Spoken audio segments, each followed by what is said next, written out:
Roh-Mu ada di dalam kami. Roh Kudus, Roh Suci, Roh Allah, Roh Tuhan ada di dalam kami. Jadi di samping Engkau ada berserta kami, Kau ada di dalam kami. Terima kasih buat ketetapan itu, buat kami untuk selalu percaya dan yakin bahwa kami adalah orang-orang pilihan-Mu yang membawa Tuhan kemana-mana. Bukan mencari Tuhan kemana-mana, tapi membawa Tuhan kemana-mana. Karena Engkau ada di dalam kami. Dan kami percaya hari ini, waktu ini adalah waktu-Mu bagi kami untuk Kau bicara.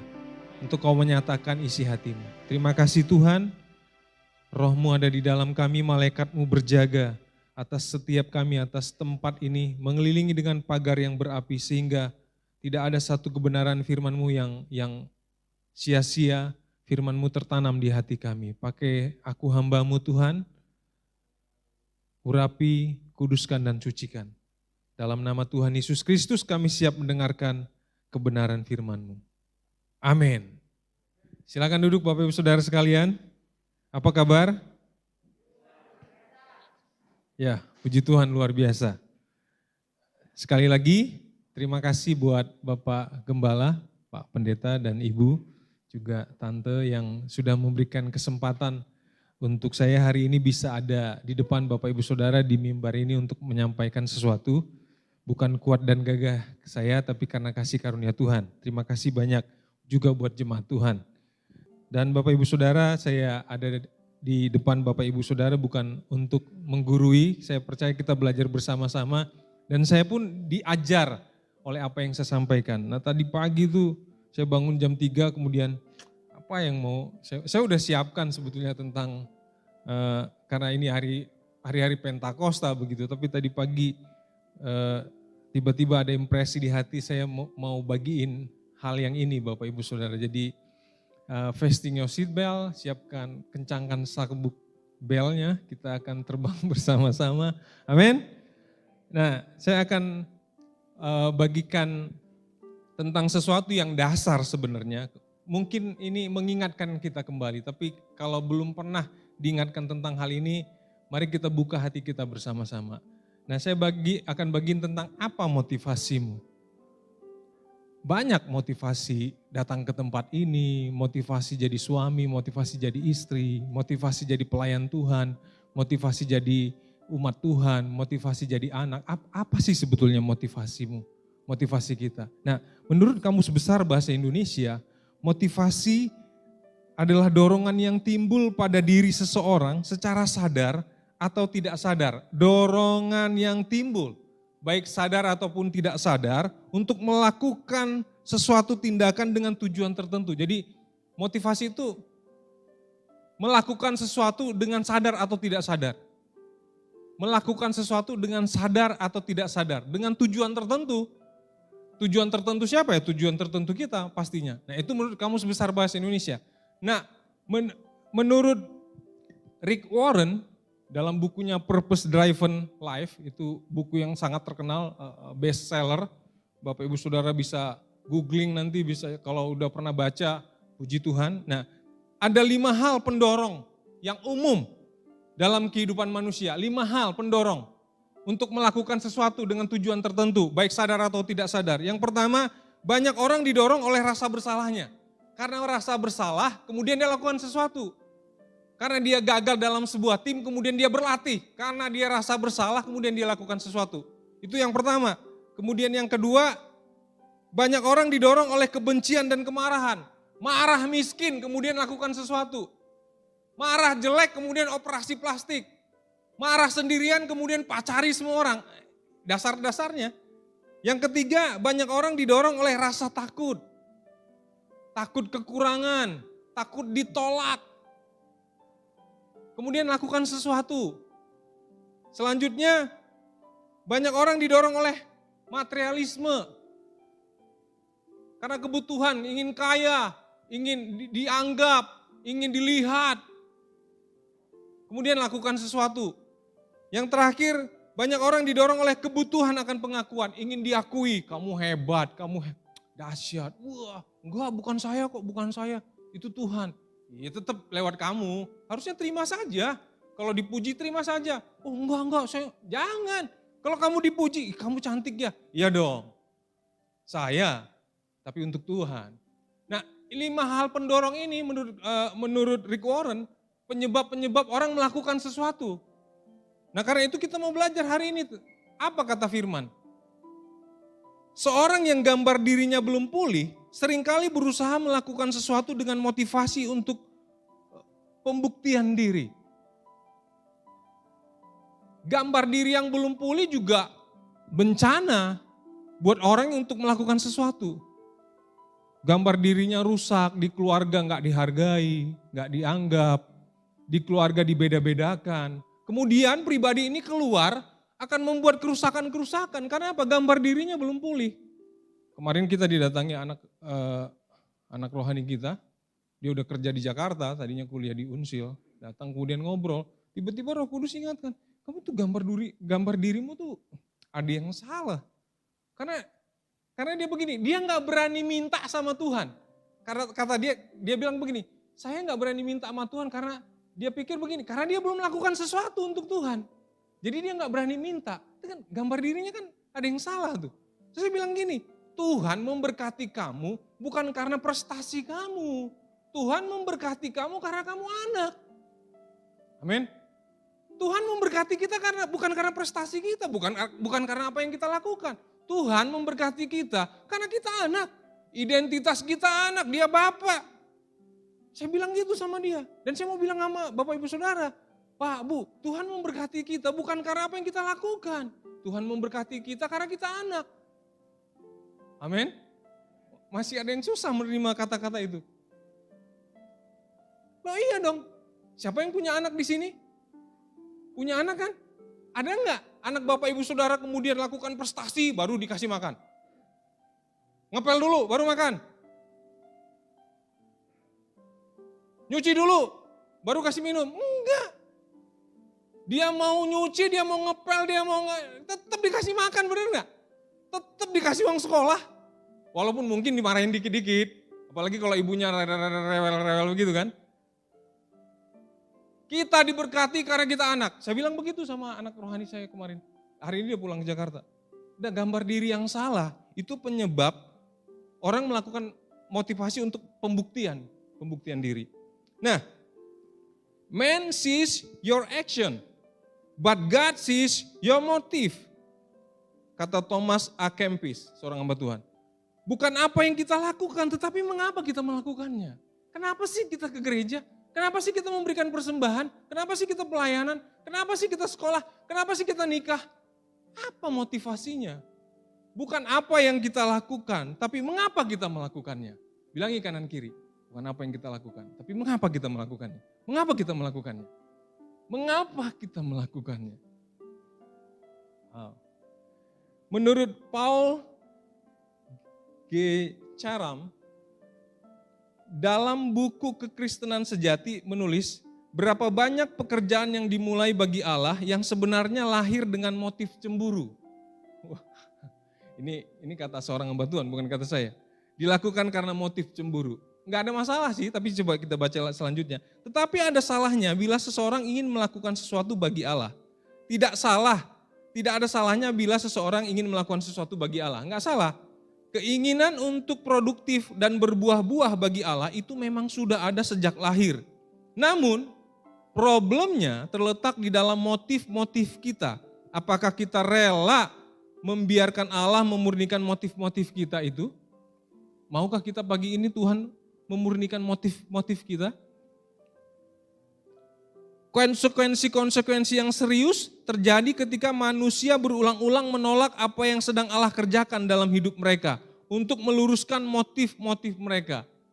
Seringkali kan Tuhan coba meluruskan motif kita, tapi kita suka nolak, suka lari. Dan kemanapun kita, hal itu terus terjadi gitu. Selanjutnya, tak kalah pelurusan-pelurusan itu berulang-ulang dihindari, diabaikan dan ditolak, maka ketumpulan rohani dan tipu daya menguasai orang itu.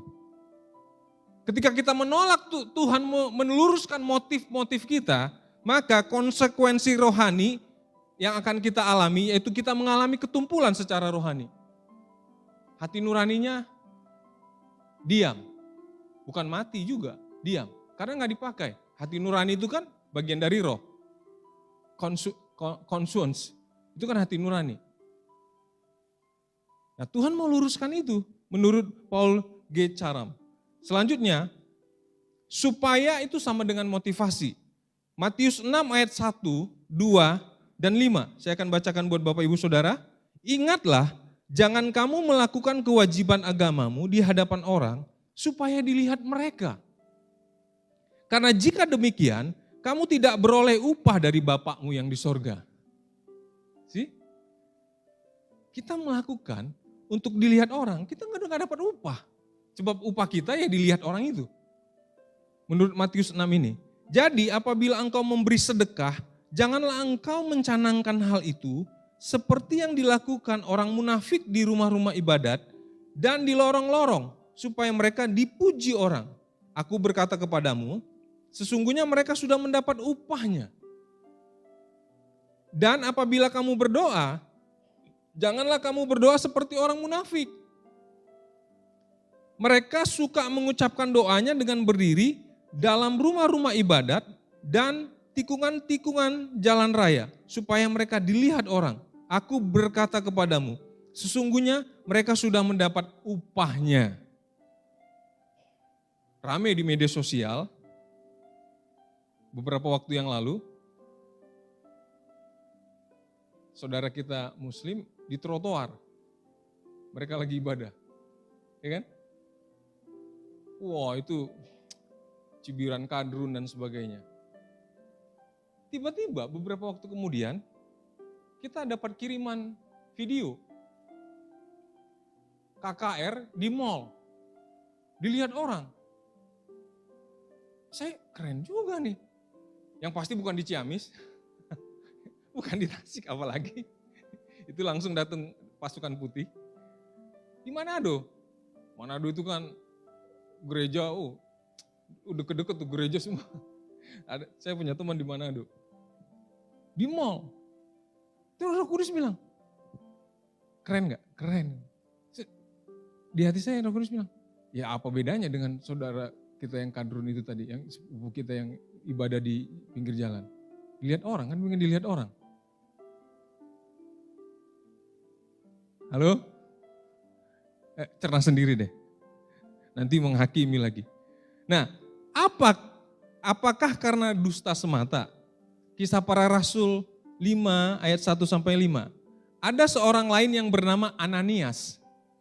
Tahu dong cerita ini ya, Ananias dan Safira. Tapi saya akan bacakan buat Bapak Ibu Saudara. Ia beserta istrinya Safira menjual sebidang tanah. Dengan setahu istrinya, ia menahan sebagian dari hasil penjualan itu. Menahan sebagian dari penjualan itu. Dan sebagian lain dibawa dan diletakkannya di depan kaki rasul-rasul. Tetapi Petrus berkata, Ananias, mengapa hatimu dikuasai iblis? Sehingga engkau mendustai Roh Kudus dan menahan sebagian dari hasil penjualan tanah itu. Selama tanah itu tidak dijual, bukankah itu tetap kepunyaanmu? Dan setelah dijual, bukankah hasilnya itu tetap dalam kuasamu? Mengapakah engkau merancangkan perbuatan itu dalam hatimu? Jadi sebetulnya nggak ada perjanjian antara Ananias dan Safira dengan rasul-rasul bahwa kalau dia jual akan diberikan hasilnya semua. Nggak ada.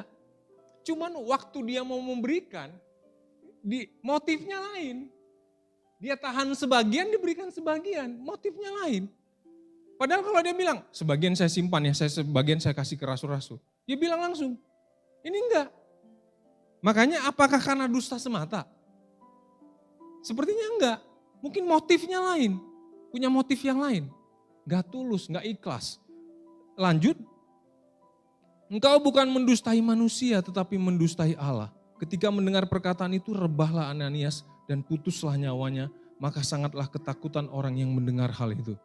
Bayangin, intinya apa? Ngambil sedikit kemuliaan saja gak bisa sebenarnya kita.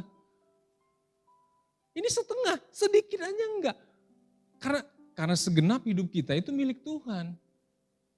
Bukan milik kita lagi. Makanya, ayo kita cek yuk motif kita selama ini apa sih? Kita datang ke tempat ini. Lanjut.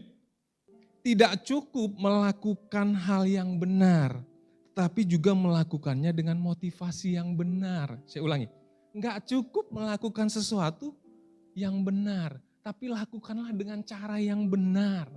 Sudah benar kita menikah dengan satu istri atau suami, tapi enggak cukup. Jadilah suami yang benar, jadilah istri yang benar. Sudah benar kita datang ke gedung gereja beribadah di tempat ini, tapi enggak cukup. Kita harus beribadah dengan cara yang benar.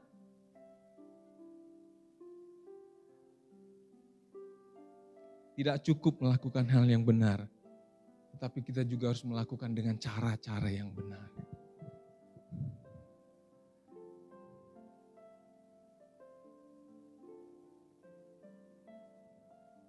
Halo?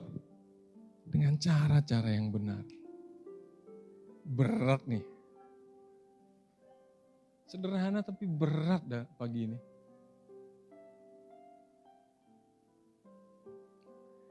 Lanjut, Yakobus 4 ayat 3. Atau kamu berdoa juga, tetapi kamu tidak menerima apa-apa karena kamu salah berdoa. Sebab yang kamu minta itu hendak kamu habiskan untuk memuaskan hawa nafsumu.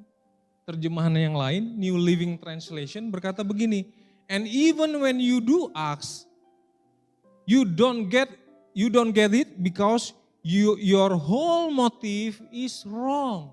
Your whole motive is wrong. Semua motivasimu itu salah. Waktu berdoa, motivasimu itu salah. Udah benar berdoa, tapi motivasi berdoanya salah. Itu makanya saya bilang, udah benar ke gereja, tapi motivasi ke gerejanya apa? Supaya saya tetap dilihat Pak Pendeta, kemudian nggak ditanya besok karena nggak datang, atau apa? Karena maaf, ada beberapa jemaat nggak di sini, di tempat sana, di tempat yang jauh, mereka datang karena sungkan dan malas. Kalau nggak datang ke gereja hari Minggu, pendetanya besok datang hari Senin dibesuk. Kenapa nggak datang? Ya itu sih hal yang kecil dan sederhana, tapi hati-hati loh mempengaruhi motivasi kita untuk melakukan sesuatu kepada Tuhan. Kemudian ayat itu berkata begini, you want only what will give you a pleasure. Kau hanya ingin sesuatu yang memberi kesenangan kepada dirimu. Menurut New Living Translation. Dan waktu saya buat ini pagi tadi Pak, Bu, saya kemudian mulai mengintrospeksi diri saya. Apa sih motivasi saya berdoa untuk kesembuhan, berdoa untuk jemaat rumah yang dibangun, berdoa untuk suku Sunda, berdoa untuk Jawa. Apa sih sebetulnya supaya saya dilihat, supaya saya masih diakui sebagai seorang pendeta. Saya minta ampun pagi tadi. Sambil jalan keliling perumahan saya nangis. Wah ayat ini, apa yang saya sedang buat ini sedang menampar saya pagi tadi Pak, Bu. Apa ya Tuhan, ampuni saya Tuhan. Bener loh, kan kata seorang hamba Tuhan, kehidupan ini kan gladi bersih. Untuk kita masuk dalam kekekalan kan. Bener kan Bapak Ibu? Kalau misalnya ada sebuah acara atau acara pasca besok kan hari ini kan diumumkan sama ketua panitia. Hari ini kita gladi bersih, ya kan gitu kan. Nah, kehidupan ini kan gladi bersih. What is your motive? Apa motifmu Johnson? Lakukan itu. Bahkan saya mau khotbah di sini juga saya murni kan, Tuhan tolong jaga. Tuhan bantu saya untuk jaga motivasi saya. Gak cuma pengen dilihat Bapak Ibu Saudara atau kemudian sebuah pengakuan diri bahwa saya masih bisa berkhotbah. Tuhan ampuni saya.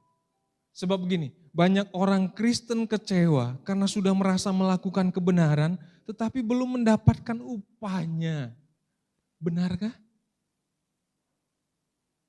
Saya ulang, gak enak juga nih. Wajahnya tegang begitu nih, karena gak kelihatan. Banyak orang Kristen kecewa, saya tambahin kata Kristennya, banyak orang Kristen kecewa karena sudah merasa melakukan kebenaran tetapi belum mendapatkan upahnya. Aku sudah datang ke gereja hari Minggu. Aku sudah berikan persembahan persepuluhan, janji iman. Mana Tuhan?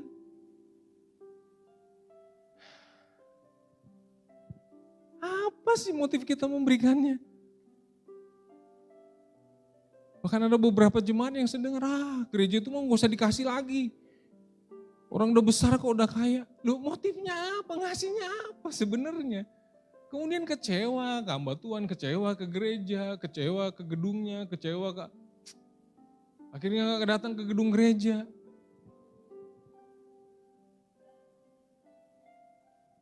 Benarkah?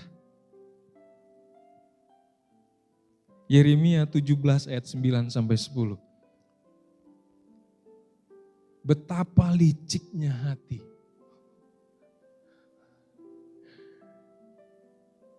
Lebih licik daripada segala sesuatu. Hatinya sudah membatu. Siapakah yang dapat mengetahuinya? Aku, Tuhan, yang menyelidiki hati, yang menguji batin.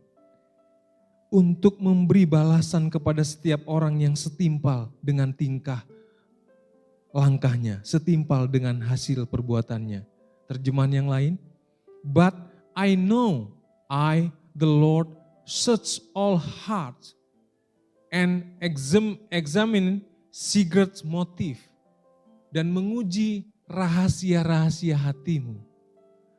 I give all people their due rewards according to what their action deserve.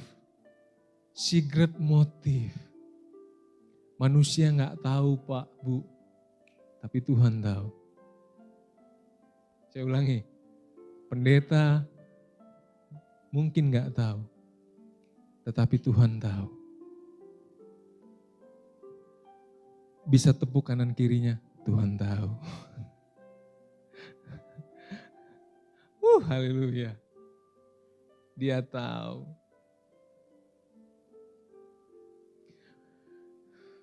Mazmur 26 ayat 2. Ujilah aku ya Tuhan, dan cobalah aku, selidikilah batinku dan hatiku.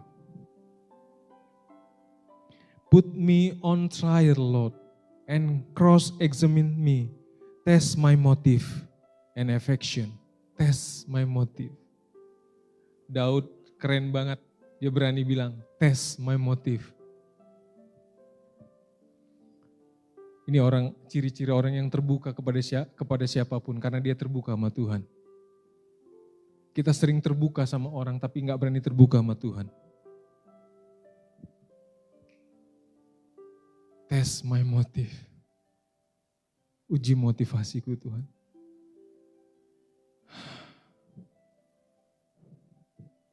Pak, Bu, dibutuhkan penginsafan dan kejujuran untuk dapat mengetahui dan menyadari motivasi-motivasi kita yang sesungguhnya. Jangan bersembunyi di balik pelayanan. Jangan bersembunyi di balik kata jemaat. Bapak Ibu kira kata jemaat bisa menutupi apa yang kita lakukan? Saya mau jadi jemaat aja gak mau jadi pelayan. Tuhan tahu, karena itu dibutuhkan penginsapan dari dalam, kejujuran dari dalam, untuk mengetahui motivasi-motivasi kita yang sesungguhnya. Amin. Beranilah terbuka di hadapan Tuhan.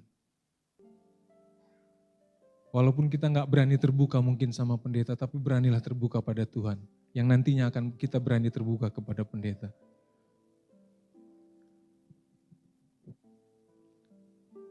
Kita harus menginvestigasi dan menginterogasi hati kita sendiri mengenai motivasi-motivasi yang ada. Menginvestigasi dan menginterogasi, itu kan pekerjaan polisi, pekerjaan penyelidik, pekerjaan dokter kalau kita datang ke dokter. Selamat sore Pak, Bu, selamat sore Dok. Apa sakitnya bisa diceritakan? Wah. Belum lagi kalau ketemu polisi. Saya pernah Pak diinterogasi Pak. Karena kasus pemilu tahun 2014. Ditanyain. Itu aja udah gemetar, padahal saksi, belum terdakwa. Makanya waktu sidang kemarin yang di Ciamis itu, waktu saya duduk tuh, Pak Pendeta juga ada. Wah, saya coba renungkan begini, kalau saya jadi si terdakwa di depan gimana ya perasaannya.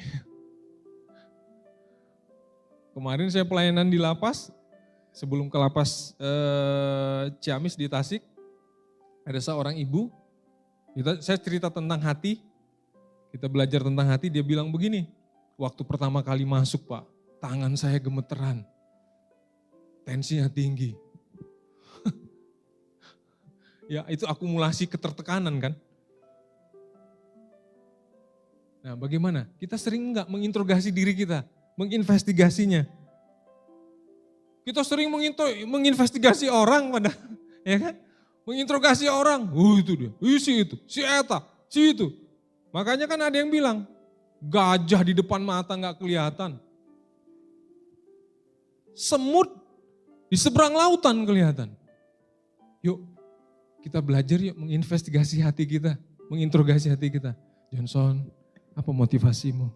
Johnson, kenapa kamu lakukan itu? Johnson, jangan buat ini, jangan lakukan itu. Kau salah di sini. Bertobat.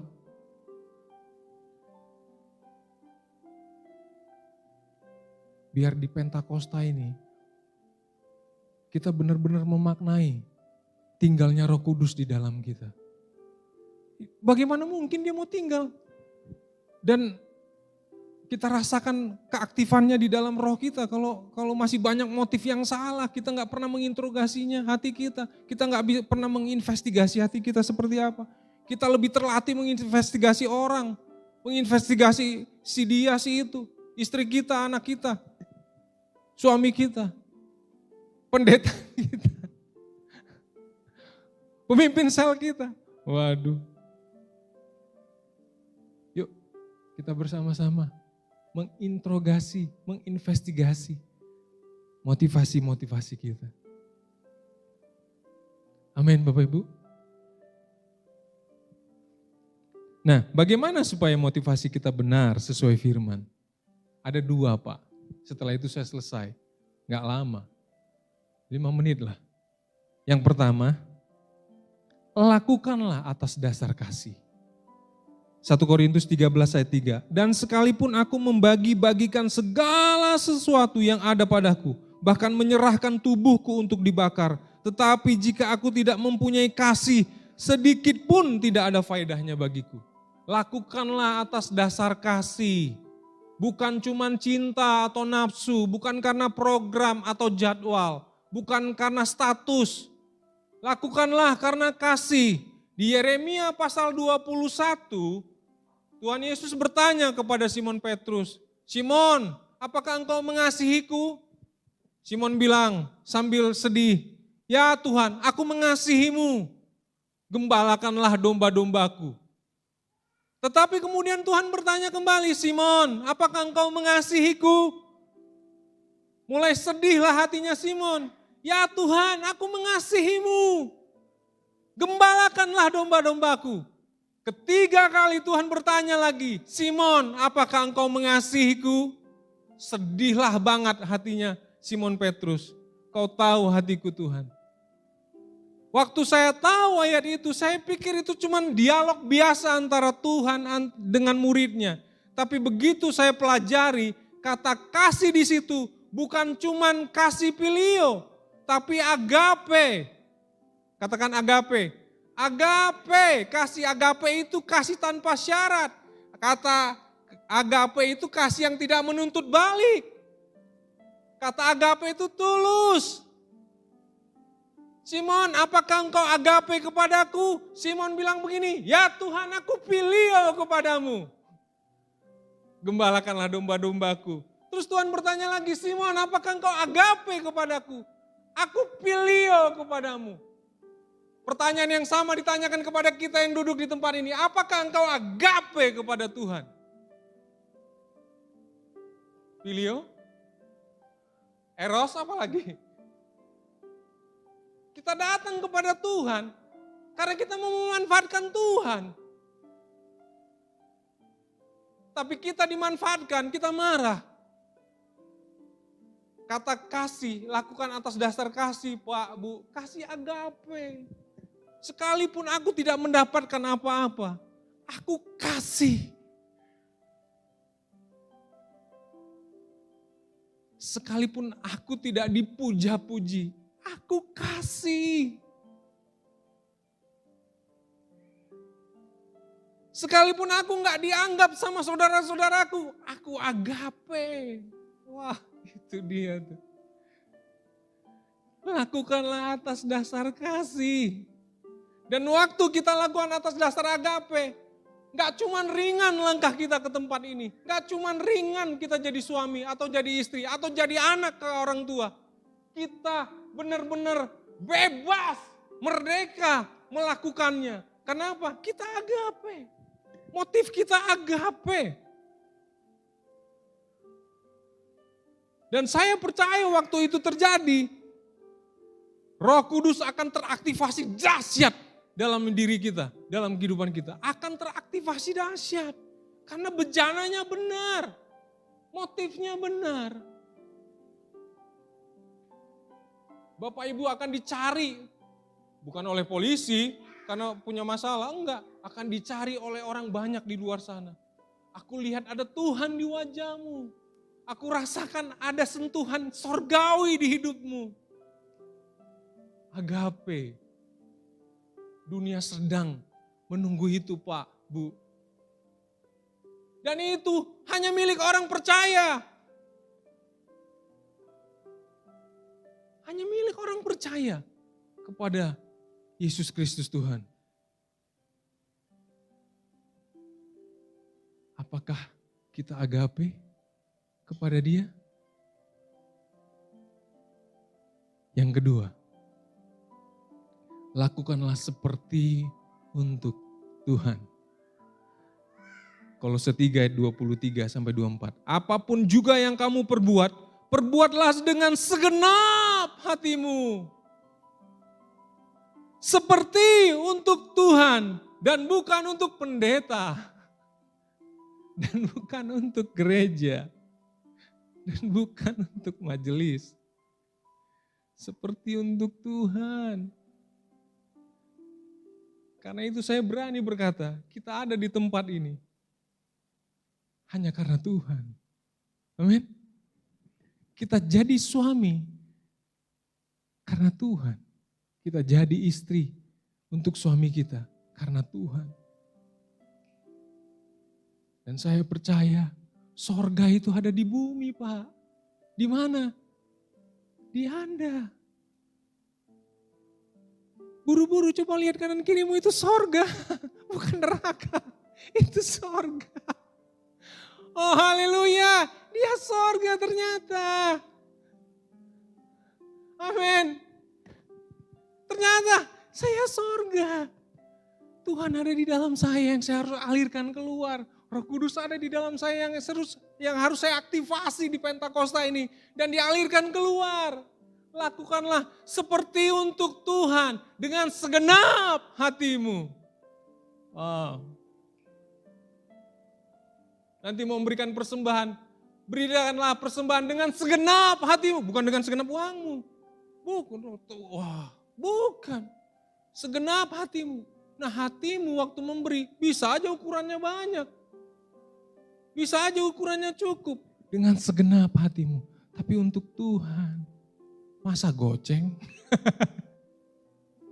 maaf, saya bukan pendeta mata duitan Pak, tapi maksudnya gambarannya kena kali kalau pakai uang gitu. Masa goceng? Masa ceban? Masa goban padahal penghasilanmu cetiau notiau gotiau. What is your motive? Yang pertama, lakukanlah atas dasar kasih. Yang kedua, lakukanlah seperti untuk Tuhan. Tuhan memberkati Bapak Ibu Saudara sampai keturunan ke-7. Kita berdoa.